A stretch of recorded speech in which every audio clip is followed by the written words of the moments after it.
नमस्कार। इस खास चर्चा में आपका स्वागत है। गोधन न्याय योजना के तहत गौठानों का निर्माण के साथ ही गोबर खरीदी की शुरुआत करके छत्तीसगढ़ की भूपेश सरकार ने देश भर में एक अपनी नई पहचान बनाई है। इसमें एक कदम और आगे बढ़ते हुए अब गौमूत्र खरीदने की ऐतिहासिक शुरुआत भी करती है। सरकार जहां इस योजना को ग्रामीण अर्थव्यवस्था को मजबूत करने व जैविक खेती को बढ़ावा देने वाली कदम से बता रही है, तो वहीं विपक्ष सवाल उठा रहा है। प्रदेश के 1/3 पंचायतों में भी गोबर की खरीदी तक नहीं हो रही है। ऐसे में गौमूत्र खरीदी योजना भी अन्य योजनाओं की तरह पोस्टर में ही सिमट कर रह जाएगी। गोधन न्याय योजना के तहत गौठानों का निर्माण के साथ ही गोबर खरीदी की शुरुआत कर छत्तीसगढ़ की भूपेश सरकार ने देश भर में अपनी नई पहचान बनाई है। इसमें एक कदम और आगे बढ़ते हुए अब गौमूत्र खरीदी की ऐतिहासिक शुरुआत कर दी है। सरकार यहां इस योजना को ग्रामीण अर्थव्यवस्था को मजबूत करने व जैविक खेती को बढ़ावा देने वाली कदम बताया जा रहा है, तो विपक्ष उस पर सवाल उठा रहा है। प्रदेश के 1/3 पंचायतों में भी गोबर की खरीदी नहीं हो रही है। ऐसे में गौमूत्र खरीदी योजना भी अन्य योजनाओं की तरह पोस्टर में ही रह जाएगी। मुख्यमंत्री भूपेश बघेल ने मुख्यमंत्री निवास कार्यालय में धूमधाम से आयोजित हरेली पर्व के अवसर पर राज्य में गौमूत्र की खरीदी की शुरुआत की। छत्तीसगढ़ देश का पहला राज्य है जो पशुपालक ग्रामीणों से 2 रुपए किलो में गोबर खरीद रहा है। अब 4 रुपए लीटर में गौमूत्र की खरीदी की जा रही है। मुख्यमंत्री ने इस मौके पर राज्य के जैविक खाद्य उत्पादक 7,442 महिला स्व सहायता समूह को 17 करोड़ रुपए की बोनस वितरण किया। सीएम भूपेश बघेल ने इस मौके पर चंदखुरी के निधि स्व सहायता समूह को 5 लीटर गौमूत्र 20 रुपए में बेचकर राज्य के पहले विक्रेता बने। निधि स्व सहायता समूह ने गौमूत्र विक्रय की ये राशि सीएम भूपेश बघेल के आग्रह पर मुख्यमंत्री सहायता कोष के खाते में जमा की। मुख्यमंत्री भूपेश बघेल का कहना है कि गोधन न्याय योजना के बहुआयामी परिणामों को देखते हुए देश के अनेक राज्य इसको अपनाने लगे हैं। इस योजना के तहत अमीर हो या गरीब सभी 2 रुपए किलो में गौठानों में गोबर बेच रहे हैं। बीते 2 सालों में गोधन न्याय योजना के माध्यम से गोबर विक्रेता, गौठान समितियों और महिला समूहों के खाते में 300 करोड़ रुपए से अधिक की राशि अंतरित हुई है। उन्होंने कहा है कि छत्तीसगढ़ में खेती किसानी समृद्ध हो, किसान खुशहाल हो, यह हमारी कोशिश है। जैविक खाद और जैविक कीटनाशक का खेती में उपयोग करने से खेती की लागत में कमी आएगी, खाद्यान्न की गुणवत्ता बेहतर होगी, जिससे जनजीवन का स्वास्थ्य बेहतर होगा। छत्तीसगढ़ सरकार देश की इकलौती सरकार है जो अपने राज्य के पशुपालक ग्रामीणों से बीते 2 सालों से गोबर खरीद रही है। आज 28 जुलाई को हरेली पर्व से छत्तीसगढ़ में गौमूत्र की सरकारी खरीदी की विधिवत शुरुआत हो गई है। सरकार की यह पहल वास्तव में राज्य में पशुपालन के संरक्षण और संवर्धन के साथ साथ पशुपालक की आय, जैविक खेती को बढ़ावा देना और राज्य में बीते 2 सालों से गोबर की खरीदी, इससे जैविक खाद के निर्माण से राज्य में जैविक खेती को बढ़ावा मिला है।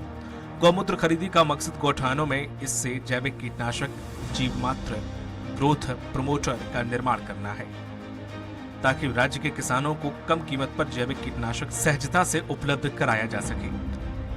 गोधन न्याय योजना की शुरुआत छत्तीसगढ़ में आज से 2 साल पहले 20 जुलाई 2020 को हरेली पर्व के दिन ही हुई थी। इसके तहत गौठानों में पशुपालक ग्रामीणों से 2 रुपए किलो की दर से गोबर की खरीदी की जा रही है। और आज ही के दिन 2 साल पहले गोबर खरीदने का काम किए थे। आज 2 साल बाद गौमूत्र खरीदने का काम किए। गोबर 2 रुपये किलो में, गौमूत्र 4 रुपये लीटर में खरीदी की शुरुआत आज हुई है। मैं सबको हरेली त्योहार के अवसर पर बहुत बधाई और शुभकामनाएं। वहीं इसको लेकर भाजपा संदेह जाहिर कर रही है। प्रदेश के 1/3 पंचायतों में भी गोबर की खरीदी नहीं हो रही। ऐसे में गौमूत्र खरीदना की योजना भी अन्य योजनाओं की तरह पोस्टर में ही रह जाएगी। गौमूत्र खरीदने की नीति तो बन गई, लेकिन इसका क्रियान्वयन कैसे होगा? क्योंकि गोबर खरीदी को हम सब लोगों ने देख लिया है। हर गांव में कोई बैठेंगे, इनकी कोई एजेंसी होंगे, इनका क्रियान्वयन कैसे होंगे? जैसे बाकी योजनाओं की है वैसी हंस रही इस योजना की होने वाली है। बहरहाल गोबर खरीदी के जरिए बड़े पैमाने पर जैविक खाद का निर्माण और उसके उपयोग के उत्साहजनक परिणामों को देखते हुए अब गौमूत्र की खरीदी कर इसके कीट नियंत्रक उत्पादक व ग्रोथ प्रमोटर बनाए जाएंगे। इसके पीछे मकसद भी यही है कि खाद्यान्न उत्पादन की विषाक्तता को कम करने के साथ ही खेती की लागत को भी कम किया जा सके। अब देखना होगा कि सरकार की मंशा के अनुरूप क्या गौमूत्र खरीदी योजना से जैविक खेती की दिशा में क्रांतिकारी बदलाव आते हैं या विपक्ष के आरोपों के अनुरूप यह योजना पोस्टर तक ही सीमित रह जाती है। इस पर ज्यादा चर्चा के लिए मौजूद हैं पूर्व मंत्री बीजेपी नेता चंद्रशेखर साहू जी। साहू जी, आपका स्वागत है। और किसान कांग्रेस अध्यक्ष भी हमारे साथ जुड़े हुए हैं रामविलास साहू जी, आपका भी बहुत बहुत स्वागत है। और वरिष्ठ पत्रकार भी हैं हमारे साथ बाबूलाल शर्मा जी। शर्मा जी, आपका भी बहुत बहुत स्वागत है। जिस तरह से शर्मा जी, सबसे पहले मैं आपके पास आऊँगा कि इस पूरे जिस तरह से गोबर को लेकर भी योजना चली, उसके बाद अब गौमूत्र को लेकर ये योजना चलाई जा रही है, ठीक है, हो सकता है कि कहीं जगह बीजेपी सही भी हो, लेकिन इस दोनों योजनाओं से, गोबर की योजनाओं से खरीदी की क्या असर पड़ा ग्रामीण अर्थव्यवस्था पर, और गौमूत्र की जो योजना शुरुआत की गई है, इससे भविष्य में क्या परिणाम आ सकते हैं व्यवहारिक तौर पर? देखिए, परिणाम जो भी आए, अलग अलग जगहों पे अलग अलग परिणाम आएंगे। आप पूरे प्रदेश का क्या परिणाम होगा ये नहीं कह सकते। बिल्कुल सही है। क्योंकि कहीं इसमें रुचि लेकर के इसको अच्छा बना दिया जाएगा और कहीं जहां अरुचि होगी अधिकारियों को या लोगों को, वहां इसको जो है फेल कर दिया जाएगा। जो गौठाने की भी स्थिति इसी तरह से, गौठानों में भी जो है आप जाके देखेंगे तो जहां ग्राम पंचायतों को इंटरेस्ट है इन चीजों से, जो वो योजना आ रही है, तो वो उसको अच्छे से कर रहे हैं, अच्छे से संचालित कर रहे हैं और काम अच्छा हो रहा है। जहाँ इसका इंटरेस्ट नहीं है पंचायतों का, वहाँ काम कमजोर पड़ रहा है। कुछ जो है इससे संबंधित जो अधिकारी हैं, वो भी कई जगह क्या है, इम्प्लीमेंटेशन में जो है, जो उसकी प्रक्रिया है, उसको सुस्त कर दिए हैं, उनका इंटरेस्ट नहीं है। और कहीं जो है अधिकारी बहुत अच्छा ध्यान दे रहे हैं, कहीं के कलेक्टर अच्छा ध्यान दे रहे हैं, तो उस क्षेत्र में अच्छा काम हो रहा है। इस तरह के मिक्स जो है वो स्थिति प्रदेश में बनी हुई है। आप ये नहीं कह सकते कि योजना खराब है, योजना अच्छी है, और गौमूत्र की योजना भी अच्छी ही आ रही है। ये गांव की अर्थव्यवस्था को सोच करके जो है ये सरकार कर रही है, और इस सरकार की सोच जो है इंफ्रास्ट्रक्चर की तरफ बिल्कुल नहीं है, इनका ध्यान उस तरफ बिल्कुल नहीं है, न वे देना शायद चाहते। इनका ध्यान पूरा का पूरा जो है ग्राम के लोगों के जेब में हम किन छोटे तरीकों से पैसा पहुंचाए और वो संपन्न बने, ये सोच है।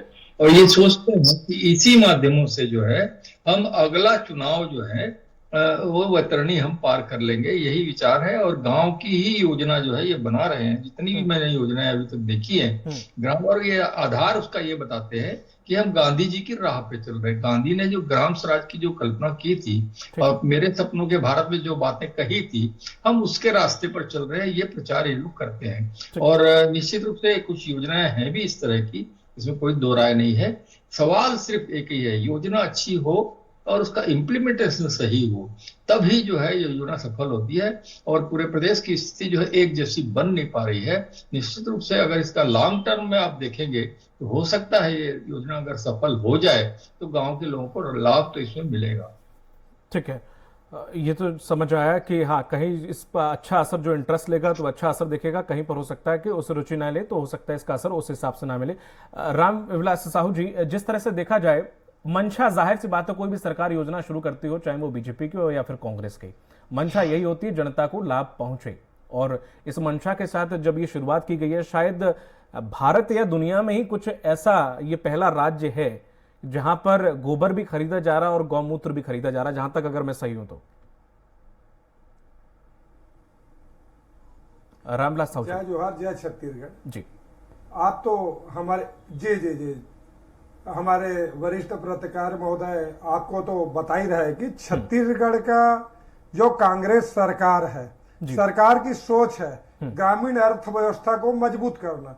ये सोचकर पूरा फोकस किसानों के ऊपर, गरीबों के ऊपर, मजदूर के ऊपर, और जिसको हमारे भारतीय जनता पे साथी लोग वोट के नाम से गौ माता का उपयोग करते थे, आज वो गौ माता आज हमको रोजगार देने काम कर रहे हैं, चाहे मजदूर को हो, चाहे हमारे युवा साथी लोग को हो, चाहे समूह वाले हमारे महिला साथी लोग को, सभी को देख रहे हो, सभी खुशहाल है। और जो गौ पालन कर रहे खास करके गांव में, वो भी खुशहाल है।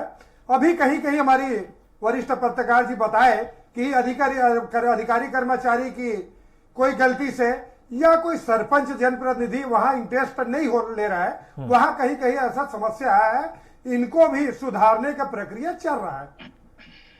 ठीक है, चंद्रशेखर साहू जी, ठीक है, योजना अगर लागू की गई है, कहीं पे हो सकता है कि पुरानी योजना का फीडबैक गोबर खरीदी की है, हो सकता है कहीं पर नहीं ठीक रहा हो, लेकिन क्या आपको ऐसा नहीं लगता कि गोबर और गौमूत्र खरीदने की कभी किसी सरकार ने सोची भी थी? या फिर अन्य राज्यों में कई ऐसे राज्य हैं जहां पर गाय से लोगों को बड़ा असुविधा हो रही है, गाय सड़कों पर घूम रही है, उत्तर प्रदेश का सबसे ज्यादा ये हाल है, उसके बावजूद भी वहां कोई ऐसी योजना है नहीं अब तक ऐसी। लेकिन क्या आपको नहीं लगता कि एक छोटा सा, क्योंकि हम इंसान बड़े स्वार्थी हैं, अगर गाय रखी है या फिर कोई गाय घूम रही तो उसको इसलिए रख लें कि उसका गौमूत्र या फिर गोबर हम बेच सकें?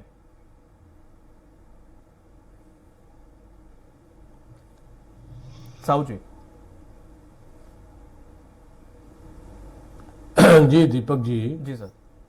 पहली बात तो यदि आप पूरे राज्यों के बारे में जानकारी ले लें जी, तो आज से 7 साल पहले उत्तराखंड में हाँ जी, त्रिवेंद्र सिंह रावत की सरकार ने चालू किया था गौमूत्र की खरीदी, ठीक है, और वहां से गौमूत्र अन्य राज्यों में भेजा जाता है। ठीक है, उसका जो आसवनी तैयार करते हैं, उसका अर्क, सीधे गौमूत्र को तो आप बेच नहीं सकते, ठीक है, गौमूत्र का अर्क तैयार होकर फिर उसको उपयोग में लाया जाता है। फिर उसका जीवामृत, यहां तक मैं अपने कृषि मंत्रित्व काल में जी, जब कामधेनु विश्वविद्यालय का स्थापना किया था तो उसमें भी हमने पंचगव्य, जिसमें गोबर, गौमूत्र, दूध, दही और मही, ठीक है, मठा जिसको बोलते हैं, जी जी, इन 5 पर फोकस किए थे।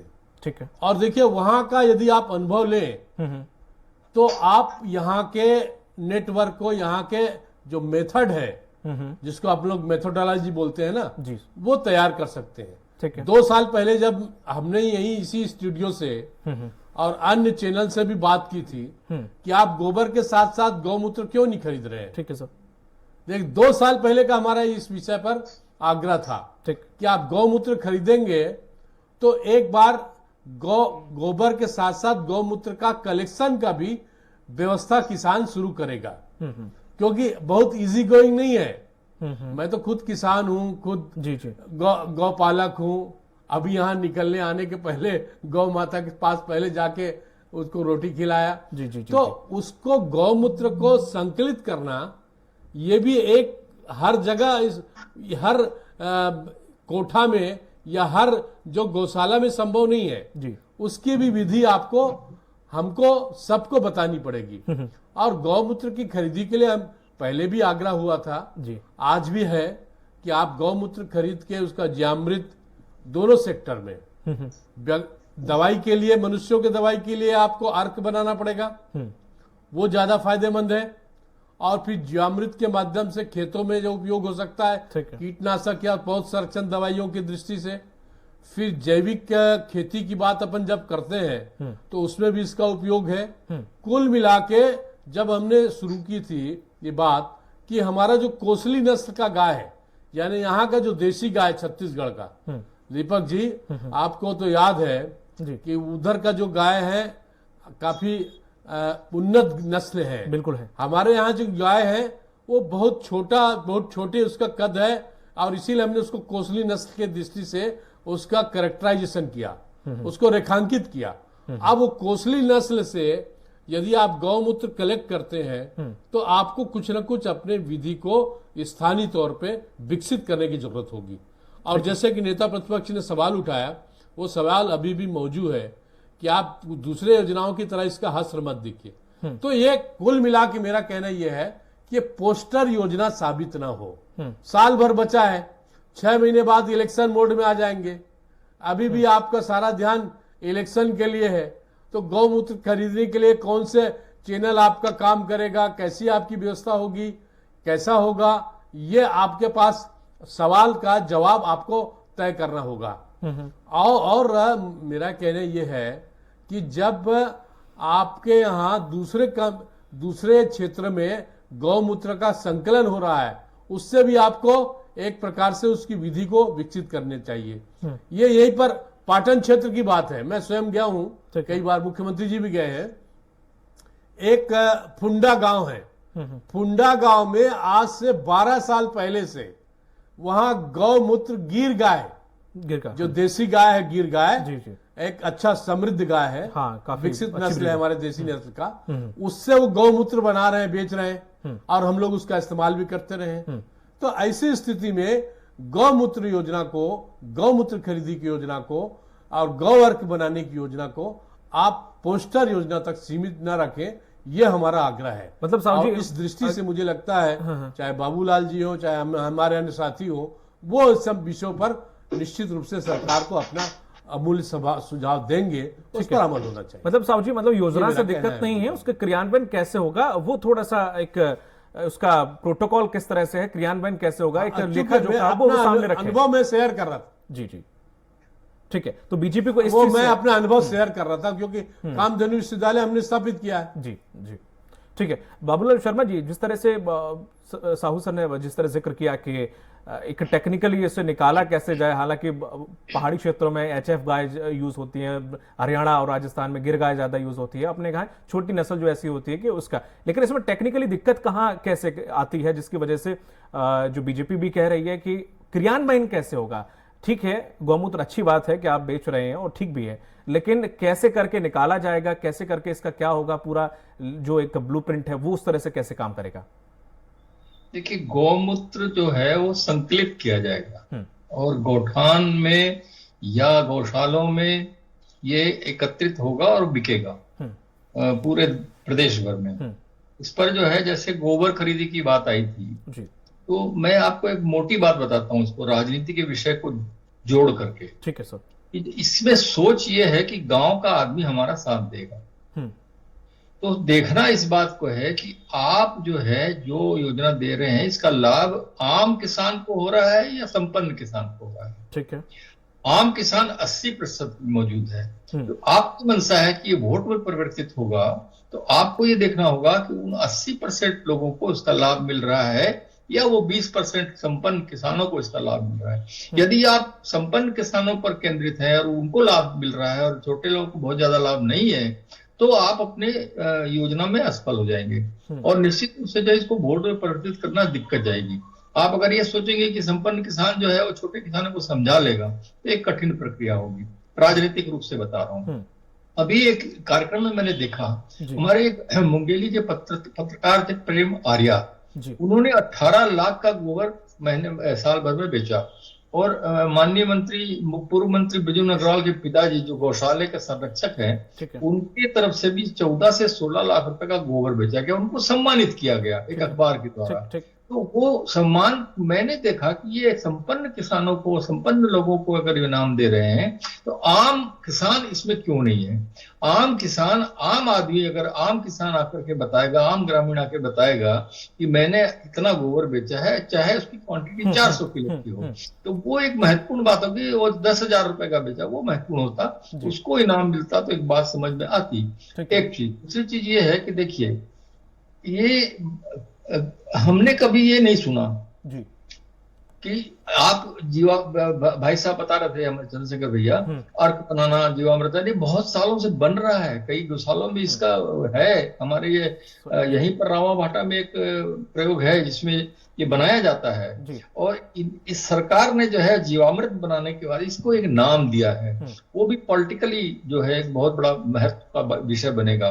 ब्रह्मास्त्र नाम दिया है। ब्रह्मास्त्र, वो मान के चल रहे हैं कि इस माध्यम से हम चुनाव का ब्रह्मास्त्र इसको बना सकते हैं। अब वो ब्रह्मास्त्र बनेगा या नहीं बनेगा, ये समझने की बात होगी। अगर आम किसान लाभ में रहेगा, आम किसान इस बात को मानेगा कि हाँ, हमको इस सरकार ने जो है लाभ दिया है, और एक ऐसी चीज जिसका कोई अर्थ नहीं था, कोई महत्व नहीं था, कोई कीमत नहीं थी, उसको इन्होंने कीमत में परिवर्तित किया है, हमारे जेब में पैसा दिया है, जैसे गोबर में दिया। तो गोबर में ठीक है, इम्प्लीमेंटेशन में कम बेसी ये वो तो सब योजना में, हर बड़ी योजना में होता है, मैं उस पर नहीं जाता। लेकिन हमारे चंद्रशेखर भैया कृषि मंत्री रहे, निश्चित रूप से इन्होंने जो है कृषि पर अच्छा काम किया था। जो उन्होंने बताया ना कि मैंने वहाँ दुर्ग के पास जोरा में पूरा डेवलपमेंट किया, तो सही बात बोल रहे हैं वो। लेकिन उसमें हमने उस दौर में चाहो या कभी भी भारतीय जनता पार्टी की योजनाएं सुनी कि गोबर पर उनका ध्यान है, गोबर गोधन पे ध्यान है, लेकिन कभी बहुत बड़ा काम उसके अंदर कर पाए हो ये, उसमें ये लोग चूक गए। अगर ये लोग करते तो इनके नाम पर श्रेय जाता।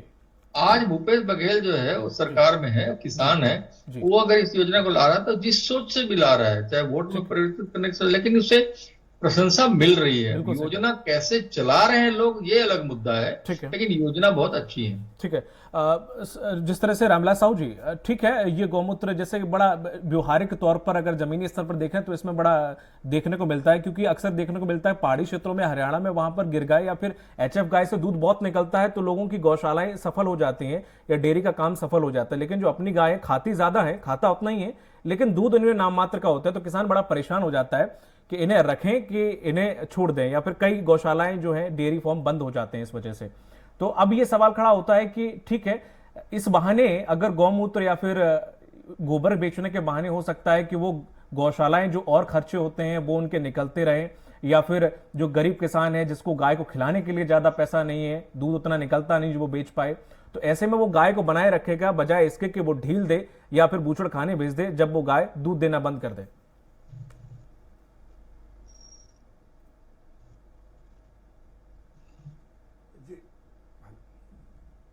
जी रामविलास साहू जी।